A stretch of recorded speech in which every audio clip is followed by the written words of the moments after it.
आंतरराष्ट्रीय घडामोडींवर एक नजर टाकूयात। अमेरिकेचे नवनिर्वाचित राष्ट्राध्यक्ष डोनाल्ड ट्रम्प यांनी कॅनडातून येणाऱ्या सर्व वस्तूंवर 25% शुल्क लागू करण्याची धमकी दिली होती। आता याला प्रत्युत्तर म्हणून कॅनडाचा सर्वाधिक लोकसंख्या असलेला प्रांत ऑन्टारियोने अमेरिकन दारूवर बंदी घालण्याची तयारी केली आहे। टाइम मासिकने ट्रम्प यांना पर्सन ऑफ द इयर म्हणून निवडलंय। मस्क आणि नेतन्याहू यांना मागे टाकून कव्हरवर स्थान मिळवले। 2016 मध्येही मिळाला होता सन्मान। इस्लामाबाद मधील विशेष न्यायालयानं माजी पंतप्रधान इम्रान खान आणि त्यांची पत्नी बुशरा बीबी यांना नवीन तोशाखाना प्रकरणात दोषी ठरवले।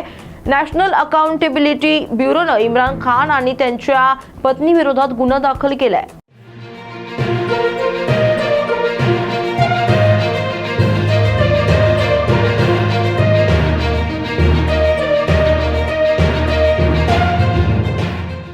अमेरिकन स्पेस एजन्सी नासानं सूर्यमालेतील सर्वात मोठा ग्रह असलेल्या गुरूचा तिसरा सर्वात मोठा चंद्र IO वर ज्वालामुखीच्या उद्रेकाचा व्हिडिओ जारी केलाय।